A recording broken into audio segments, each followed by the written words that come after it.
Lucky Land Slots, you can get lucky just about anywhere. Dearly beloved, we are gathered here today to... Has anyone seen the bride and groom? Sorry, we're here. We were getting lucky in the limo and we lost track of time. No, Lucky Land Casino, with cash prizes that add up quicker than a guest registry. In that case, I pronounce you lucky. Play for free at LuckyLandSlots.com. Daily bonuses are waiting. No purchase necessary. Void where prohibited by law. 18+. Terms and conditions apply. See website for details. Hello, it is Ryan, and I was on a flight the other day playing one of my favorite social spin slot games on ChumbaCasino.com. I looked over at the person sitting next to me, and you know what they were doing? They were also playing Chumba Casino. Coincidence? I think not. Everybody's loving having fun with it. Chumba Casino is home to hundreds of casino-style games that you can play for free anytime, anywhere, even at 30,000 feet. So sign up now at ChumbaCasino.com to claim your free welcome bonus. That's ChumbaCasino.com and live the Chumba life. No purchase necessary. VGW. Void where prohibited by law. See terms and conditions. 18+.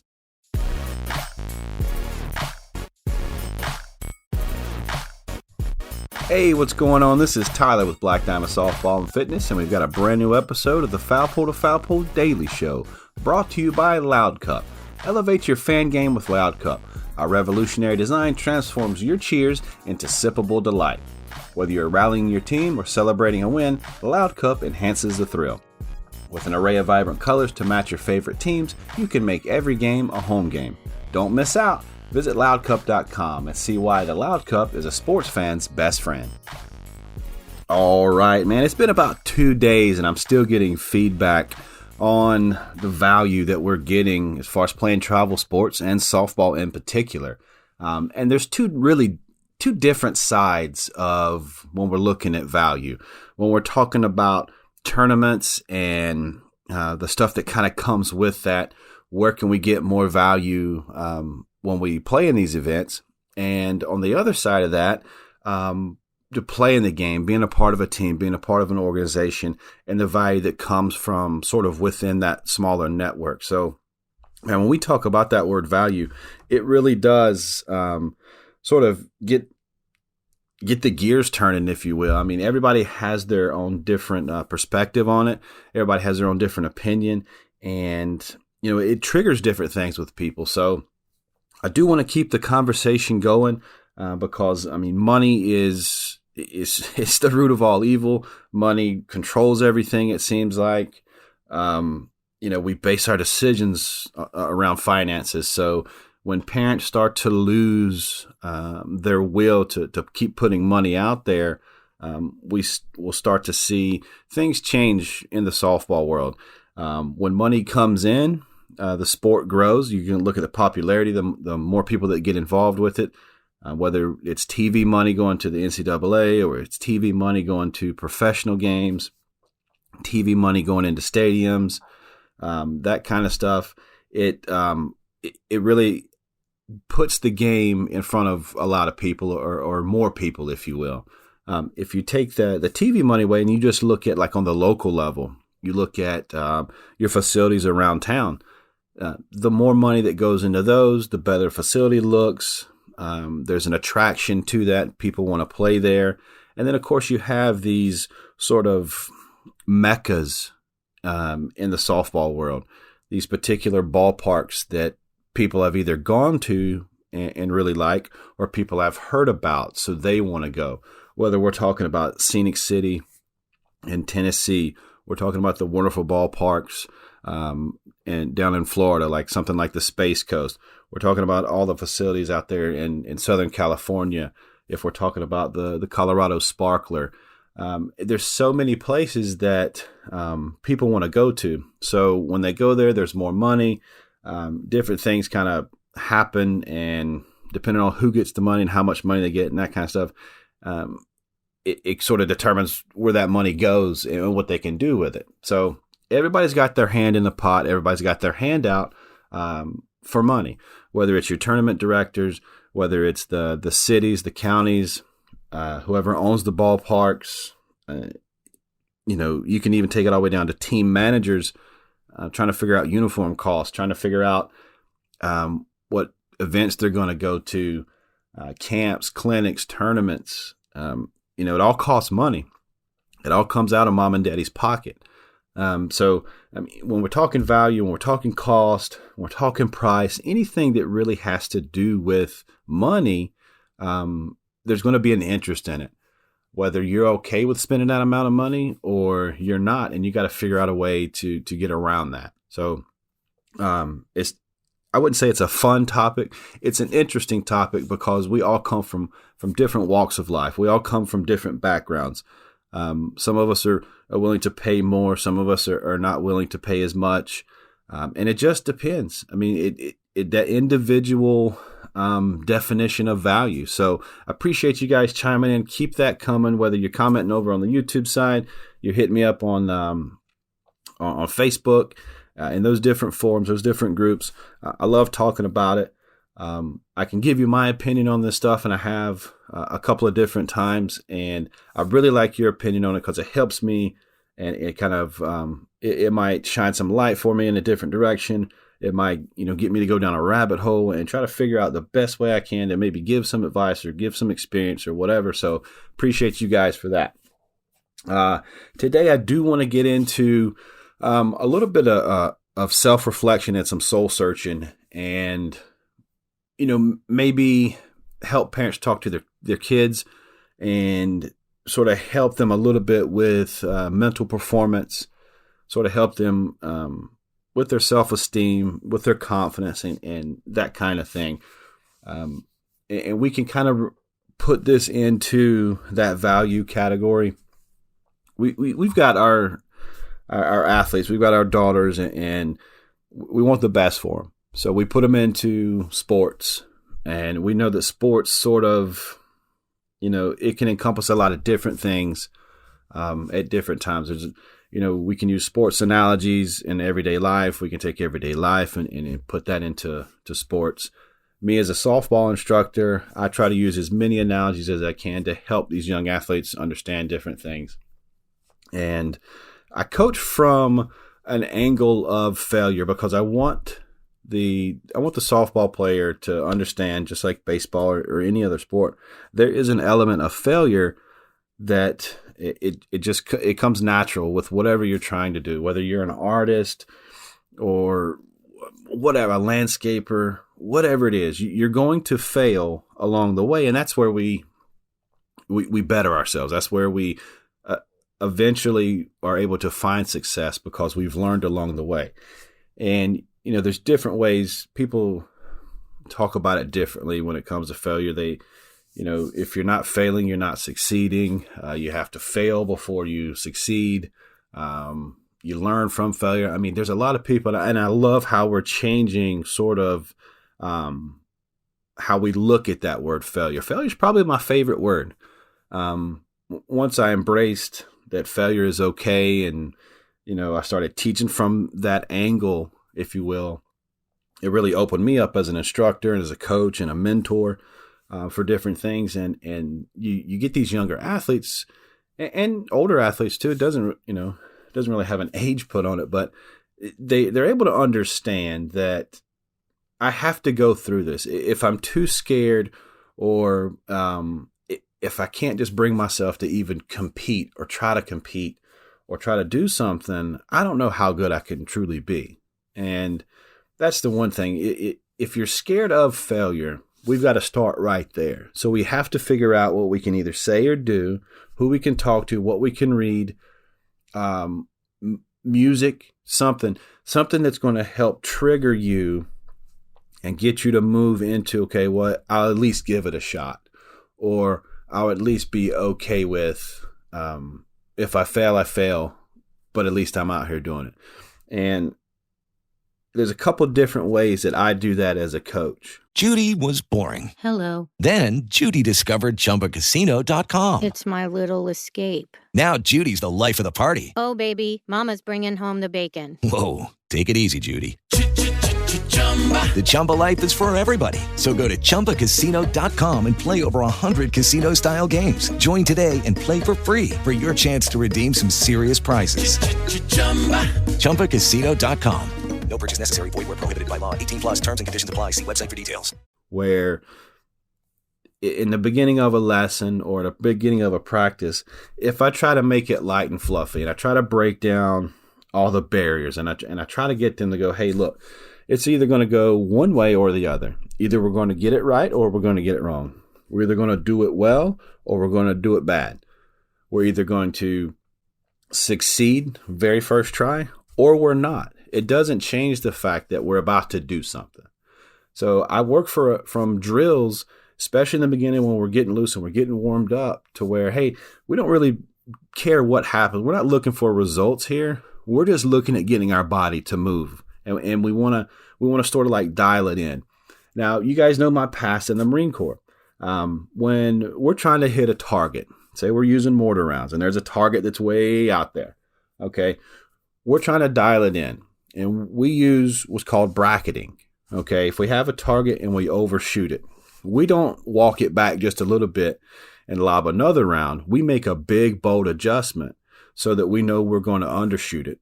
Okay. So we've overshot our first one. And then this next one, we're going to make sure we end up coming up short. So now I have a bracket. At this mark, I was long. At this mark, I was super short. If I cut that mark, if I cut my distance in half there, if I make that adjustment and I take half of that there, then I'm probably going to be on my target. So what I try to do, if I can, whatever we're doing, is I try to bracket whatever it is. It's like throwing a ball into a bucket, if you will. I overshot it. I don't want to, try to get it right into the bucket. I'm going to go low. I'm going to go in front of it this time. So then that next time I can cut that out in half, cut that effort in half, and I'll go right in the middle, and that's where I want to be. So that's one way that I do it as an instructor, is try to get them to go maximum effort. You're going to, if you go as hard as you can right here, something's going to happen in your swing. You're either going to pull that front shoulder out, that head's going to pop up, and something's going to happen.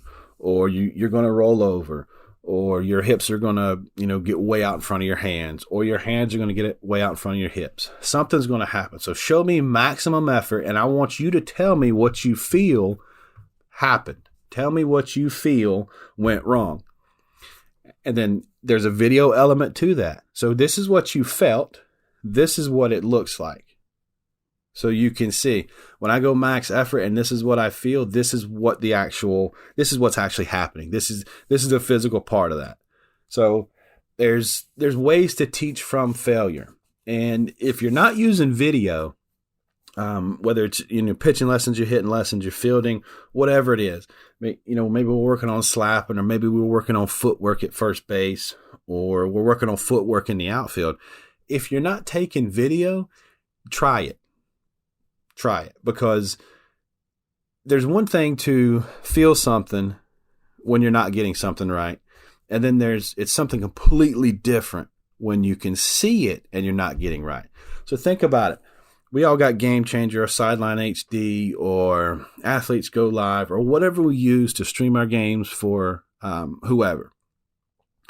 Those athletes need to take those videos and look at them and sort of break down. They may have no idea that this is what they're doing. They may have, maybe an inkling of, okay, where's my first step? Like I seem like I'm slow out of the box, or, hey, we need to get you faster reaction. Like where's the disconnect? Well, if they take what they feel and then they can add that to what it actually looks like and what it appears to be, then they can really dial in on making those adjustments. So if we can remove that fear of failure, hey, this time I want you to go all out. I want you to not worry about failure, because I want you to see, what we're doing here, what it looks like. So you may feel something, but if I can get you to see it, so max out this rep right here, go as hard as you can, so that you know this right here, if it can go wrong, it's going to go wrong, and that way we can teach from it, we can learn from it. And, as an example, yesterday had a hitting lesson with one of my favorite athletes that I absolutely love working with, and she has come a long way. And we were working on a couple of drills that made her feel like her stance was awkward, or we were doing abbreviated type swings. Because what I was doing was getting her comfortable with hitting changeups, to where you may get fooled, but it doesn't mean just because the pitcher fooled you means that she's defeated you. So I was putting her in a position of her swing has already started. Now she has to stop and kind of wait back for that changeup, and then she can go. But what I was teaching her was, you still have power. You still have some of your mechanics left. You still have the potential to put the ball in play like you wanted to. Now, you may have guessed wrong. She may have got you with a changeup or got you with something off speed. You were looking fastball in and she hit you changeup away. But as long as you don't just cave on that and admit defeat on this one pitch, you still have a fighting chance to put something in play. You know, when you're working with these athletes and you're hitting in the cage or you're doing soft toss and they pop one up to right field, you know, I get it. They don't want to pop one up. They want to hit dead line drives every single time. They want to rip them into the gaps or they want to hit home runs. But if you have an athlete that struggles with confidence and when they pop one up, you can see it affects them in a negative way. Change that scenario real quick. Tell them, say, hey, what if we had a runner on third, nobody out, the ball game is tied, and all I need you to do right here is to get one into the outfield. I don't care if they catch it. We're tagging up and scoring. Look what you did right there. You lifted one to right field, and boom, she caught it. You're out. I get it. But that's all we needed because now we tag up and we score. We win the game. It's the same result if you hit one to the gap and she touched the plate, ball game's over. You didn't get out. You know, you still got to run to first base and you still have to, you know, record that hit or she scores or whatever. But the result's the same. We got that win. You got the big hit in that moment. It's the same thing if we lay down a sacrifice bunt. You know, we drop a bunt down towards first base. We take it with us there. And the only play they have is to get me at first. They can't get the girl coming from third. So even though we got out, and in the grand scheme of things, if you're looking at success versus failure, whether you're safe or you're out, it's successful if you're safe. It's a failure if you're out. Yeah, granted, it's a failure. You failed. You failed to get on base. But it doesn't change the fact that the overall end result is we got that win based on what you did. We had a quality at bat. We had a productive at bat. So if we can get them thinking in that mentality, if we can get them thinking to where it's not an overall failure, it's not a end-all, be-all, I'm done here. If we can get them thinking, it may not be the exact result that I wanted. It may not be that glorified moment to where I'm trotting around the bases slowly and we just hit a walk-off home run. It may not be that. But years down the road, you're not going to think about that individual moment. You're going to take that moment for the next maybe couple of days, couple of weeks, and take that confidence, pull out the good, and move on to that next episode, that next tournament, that next practice, right? You know, there's so many different analogies that we could use. There's different ones that pop into your head. So every situation could be like, you know,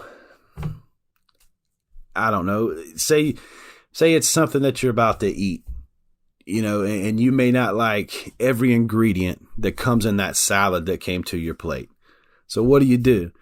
You may not like onions, but they put onions in their salad and you forgot to tell them, you know, let's take the onions away. So they bring you this salad, you know, the restaurant waitress, the server, the waiter, whoever, they bring you this salad and boom, there's onions sitting on it. Well, you can look at it and go, this salad is a complete total failure because there's onions there. Or you can grab your fork, remove those onions, remove that piece that you don't really like that result. You don't like how that is. Remove that little bit of failure from that meal, set it aside, put it in a napkin, don't look at it, and then eat the salad. So we can pull out the bad that we don't like or we don't want, and then eat the good. So it's the same thing when we're playing softball. It doesn't really matter the sport. Use that analogy. Yeah, we may not have had the greatest day overall, but you go back and look at all your at-bats. You know, 6 of 8 of your plate appearances, you put the ball in play. You had two strikeouts or 2 just, you know, not so great swings, or you're just off. She had you off balance the entire at-bat. And you had some some rough at bats. But at the end of the day, in the grand scheme of things, whatever, the day wasn't a total failure. The day wasn't a total loss. You were able to go through and pick out the good moments, put those into confidence bank, and then take the rest of it that you don't necessarily care about and just flush it and build on that. Because what you do today, December 7th, 2023, it could have an impact 10 years from now. But I guarantee you it's going to have an impact tomorrow, because today is going to change your mood in some way. Today is going to have an immediate impact because it's fresh, it's new, it's in our mind, whatever it is that we're doing. So think about that into softball or into volleyball or into whatever sport that you're in. Okay? Take what's good. Take what you can. Take what you want and use it. And we can take the bad. We can take some of the failure. We can take this and go, hey, you know what? This was my mindset going into my last game. I wasn't feeling it. I knew it wasn't going to be good. I didn't feel comfortable. I wasn't right. And use that for going forward. And say, hey, you know what? I got to change my mentality going in this weekend. Last weekend, I wasn't good. I wasn't in a good place mentally. So I can't let myself get to that place mentally this weekend when I go into the tournament, because just going off the last tournament, if I'm thinking that same way, I'm not going to have a good tournament. So we're going to use failure. You know, last time I faced this pitcher, my timing was off. Her high fastball, her rise ball was just blowing the doors off. So I'm anticipating that I'm going to take my failure from last time and I'm going to learn. I'm going to try to jump on that high fastball early in the count. I know she's going to throw it. So maybe we use some of the information. Maybe we use some of the study that we've done. So we use failure to grow. We use failure to succeed. And I know this is a long-winded episode of the Daily Show, and I apologize for that, but it was just yesterday's lesson was so great, and I've talked to a lot of different coaches and a lot of different parents, and they may ask questions of different things, and how do I get my daughter to stop worrying so much about the little things, or stop worrying so much about when she fails. It's like 50-50. Half the time she gets a good hit, the other half she doesn't, but she focuses so much on that failure. And there's different tools and there's different, mental performance strategies and stuff like that. But everybody's an individual. And one thing I could say to everybody in youth sports is there are going to be times where it's great, and there's going to be times where it seems like it's the end of the world. But so is life, right? When we're raising young adults, we're raising teenagers, we're raising kids, we're raising adolescents. Let them be kids. They're going to fail. They're going to make mistakes. They're going to grow. But the one thing you don't want to do as a parent or as an instructor, as a coach, as a teacher, as a mentor, is to make them afraid to fail. Because then we clam up. Then we have these people that are out there that are afraid to express themselves, or they're afraid to go for it. And, we could send them down a rabbit hole. And then if they're failing on the softball field, they may start failing in the classroom, or vice versa. And we don't want that. So that's going to wrap it up for this episode of the Foul Pole to Foul Pole Daily Show. Over there on the YouTube side, we're churning out some little short videos, little highlights and stuff like that. Just trying to keep the softball. I can't wait for the college season to start up. Fall ball was too short. It's getting cold, so I want to watch something on TV. I want to watch softball. So putting out some highlight videos and stuff like that for you guys. I love doing that from last year. We got a couple of months away, but before that, we do have the Christmas and New Year's. We do have the holiday season. So, take this time to sort of gear up for the season. You know what I mean? I hope you have a great holiday season. We got a few more episodes left of the podcast to come out this year, and then we'll be shutting it down on this side and hitting 2024, running. I can't wait for 2024. For you guys that are at the National Fast Pitch Coaches Association, the convention, kudos to the NFCA putting on another convention and bringing the coaches together. Anytime they're able to do something like that, it's always awesome. I wish I was able to attend it this year. Wasn't in the cards for me, but I'm going next year. So hope you guys have a great day. Hope you guys have a great rest of your week. Please check out the sponsor. You go to loudcup.com and you can check out their cups, man. If you haven't seen their videos or seen their stuff on social media or TikTok or wherever, check these cups out, man. 20-ounce fully insulated cups. Keep your drink cold, keep your drink warm.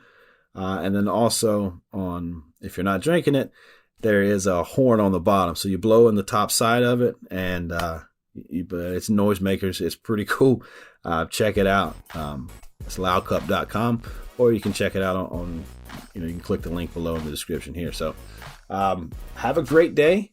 And if you know somebody that would like this episode or any of the previous episodes that you've heard, man, please share it with a friend. And when you do, you tell them you love them.